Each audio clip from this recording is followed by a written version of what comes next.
नमस्कार all of you, welcome to Shikhar Hindi short and channel. Dictation पसंद आए तो लाइक करें, चैनल को सब्सक्राइब करें और बेल आइकन पर क्लिक करें जिससे आने वाला नोटिफिकेशन आपको टाइम पर मिल पाए।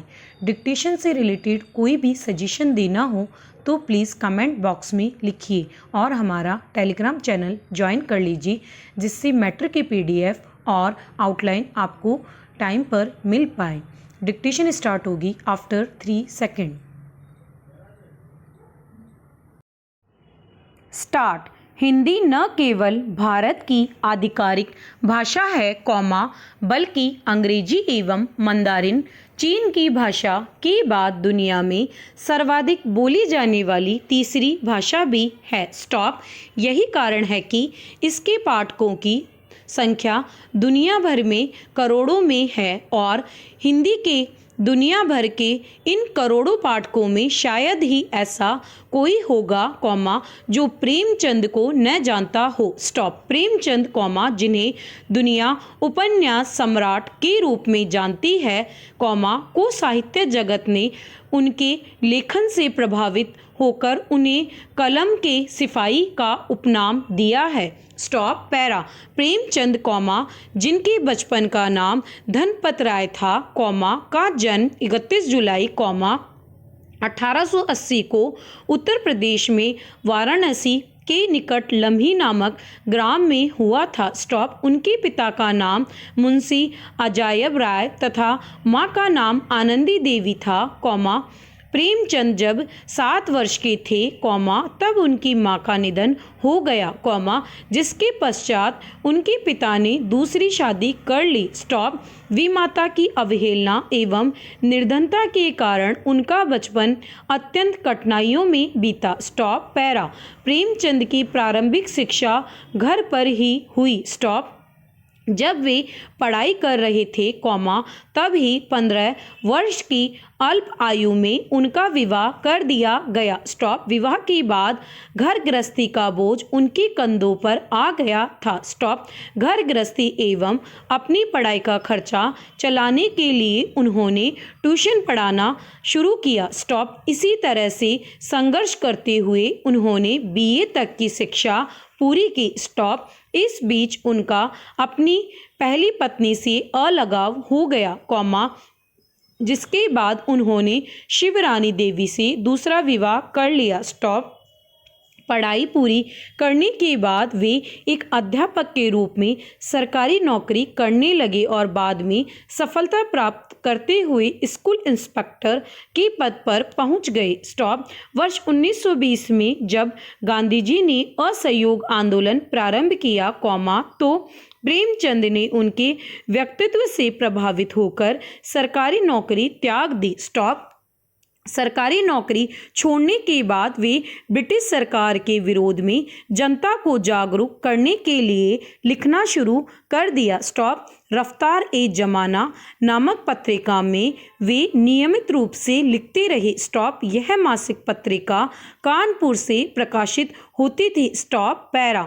इस कार्य के लिए उन्होंने अपने संपादन में वर्ष 1930 में बनारस से हंस नामक एक पत्रिका का प्रकाशन शुरू किया। स्टॉप। आर्थिक अभाव एवं अंग्रेजों की गलत नीतियों के कारण विवश होकर इन्होंने इसका प्रकाशन बंद कर दिया। स्टॉप। हंस के अतिरिक्त उन्होंने मर्यादा, माधुरी एवं जागरण जैसी पत्रिकाओं का संपादन भी किया। स्टॉप। पैरा। प्रेमचंद पहले नवाब राय के नाम से लिखते थे जब उनकी कुछ रचनाओं जिनमें सोजे वतन प्रमुख है को ब्रिटिश सरकार ने जब्त कर लिया तो उन्होंने प्रेमचंद के छद्म नाम से लिखना शुरू किया। स्टॉप। उर्दू में प्रकाशित होने वाली जमाना पत्रिका के संपादक और उनके दोस्त दया नारायण निगम ने प्रेमचंद नाम से लिखने की सलाह दी थी। स्टॉप। बाद में वे इसी नाम से प्रसिद्ध हो गए। स्टॉप। प्रेमचंद ने सबसे पहले जिस कहानी की रचना की थी उसका नाम है दुनिया का सबसे अनमोल रतन जो पूनम नामक उर्दू कहानी संग्रह में प्रकाशित हुई थी। Stop para. उनकी अंतिम कहानी कफन थी। स्टॉप। उन्होंने 18 उपन्यासों की रचना की, जिनमें सेवा सदन, निर्मला, कर्मभूमि, गोदान, गवन, प्रतिज्ञा, रंगभूमि उल्लेखनीय हैं। स्टॉप। मंगलसूत्र उनका अंतिम उपन्यास था, जिसे वे पूरा नहीं कर पाए। स्टॉप। इस उपन्यास को उनके पुत्र अमृत राय ने पूरा किया। स्टॉप। उनके द्वारा रचित 300 से अधिक कहानियों में कफन, शतरंज के खिलाड़ी, पूस की रात, ईदगाह, बड़े घर की बेटी, पंच परमेश्वर इत्यादि उल्लेखनीय हैं। स्टॉप। उनकी कहानियों का संग्रह मानसरोवर नाम से 8 भागों में प्रकाशित है। स्टॉप। उनके द्वारा रचित नाटकों में संग्राम, करबला, रूठी रानी तथा प्रेम की वेदी प्रमुख है। स्टॉप। उन्होंने इन सब के अतिरिक्त कई निबंध तथा जीवन चरित्र भी लिखे। स्टॉप। उनके निबंधों का संग्रह प्रेमचंद के श्रेष्ठ निबंध नामक पुस्तक के रूप में प्रकाशित है। Stop para.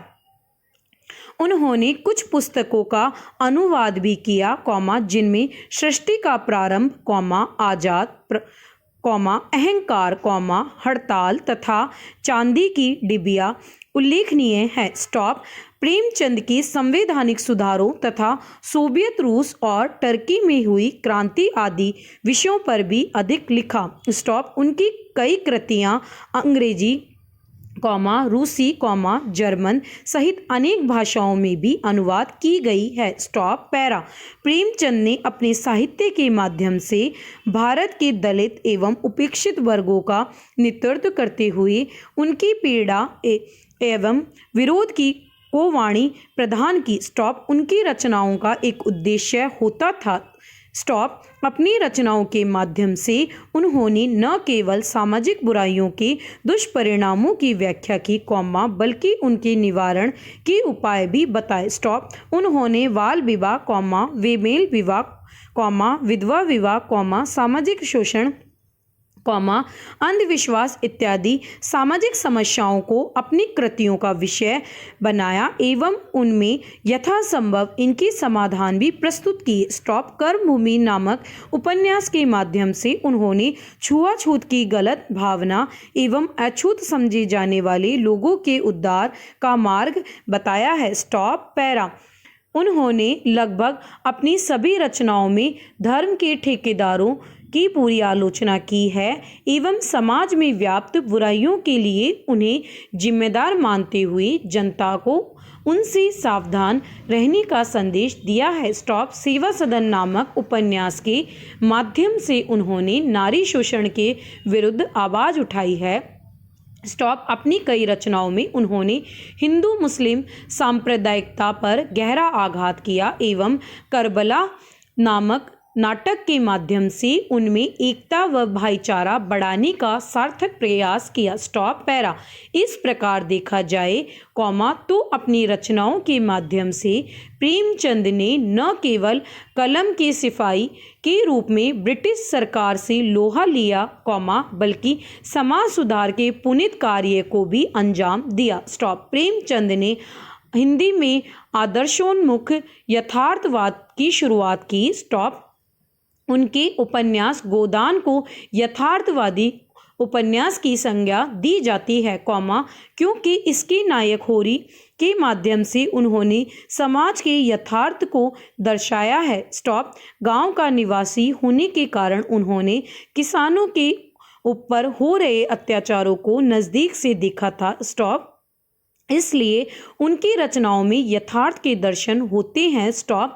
उन्हें लगता था कि सामाजिक शोषण एवं अत्याचारों का उपाय गांधीवादी दर्शन में है, इसलिए उनकी रचनाओं में गांधीवादी दर्शन की भी प्रधानता देखने को मिलती है। स्टॉप। प्रेमचंद ने गांव के किसान एवं मोची से लेकर शहर के अमीर वर्ग एवं सरकारी कर्मचारियों तक को अपनी रचनाओं का पात्र बनाया है। स्टॉप। वस्तुतः यदि कोई व्यक्ति उत्तर भारत के रीति रिवाजों भाषाओं लोगों के व्यवहार भारतीय नारियों की स्थिति जीवन शैली प्रेम प्रसंगों इत्यादि को जानना चाहे तो वह प्रेमचंद के साहित्य में ही पूरा उपलब्ध हो पाएगा। स्टॉप। उनकी पात्र साधारण मानव है आम व्यक्ति है। स्टॉप। ग्रामीण अंचल में ही उनका केनवास है। स्टॉप। उन्होंने तत्कालीन समाज का चित्रण इतनी सच्चाई और ईमानदारी से किया है कि वह वास्तव में सजीव लगता है। स्टॉप। प्रेमचंद की तुलना मैक्सिम गोर्की थॉमस हार्डी जैसे लेखकों से की जाती है। स्टॉप। उपन्यास के क्षेत्र में उनके योगदान को देखकर बंगाल के विख्यात उपन्यासकार शरद चंद्र चट्टोपाध्याय ने भी उन्हें उपन्यास सम्राट कहकर संबोधित किया। स्टॉप। पैरा। प्रेमचंद ने मोहन दयाराम भवनानी की अजंता सिनेटॉन कंपनी में कहानी लेखक की नौकरी भी की। स्टॉप। उन्होंने वर्ष 1934 में प्रदर्शित फिल्म मजदूर की कथा लिखी। स्टॉप। सत्यजीत राय ने उनकी 2 कहानियों पर यादगार फिल्में बनाई। वर्ष 1977 में शतरंज के खिलाड़ी तथा वर्ष 1981 में सदगति। स्टॉप। वर्ष 1938 में सुब्रह्मण्यम ने सेवा सदन उपन्यास पर फिल्म बनाई। स्टॉप। वर्ष 1977 में मृणाल सेन ने उनकी कहानी कफन पर आधारित ओका उरी कथा नामक तेलुगु फिल्म बनाई जिसे सर्वश्रेष्ठ तेलुगु फिल्म का राष्ट्रीय पुरस्कार मिला। स्टॉप। इस महान हिंदी व उर्दू के लेखक उपन्यास सम्राट प्रेमचंद का 8 अक्टूबर 1936 को जलोदर नामक एक बीमारी के कारण निधन हो गया। स्टॉप। पैरा। इस प्रकार प्रेमचंद के उपन्यास कहानी नाटक समीक्षा लेख संपादकीय आदि विधाओं में साहित्य की रचना कर भावी पीढ़ी के युवाओं महिलाओं आदि को गहराई से प्रभावित किया। स्टॉप। भारत के नवनिर्माण एवं नवजागरण के लिए साहित्य सर्जन का मार्ग बनाने वाले प्रेमचंद की रचनाओं में माध्यम से हिंदी को दुनिया भर में एक विशिष्ट पहचान मिली। स्टॉप। इसके लिए हिंदी साहित्य प्रेमचंद को हमेशा ऋणी रहेगा। स्टॉप।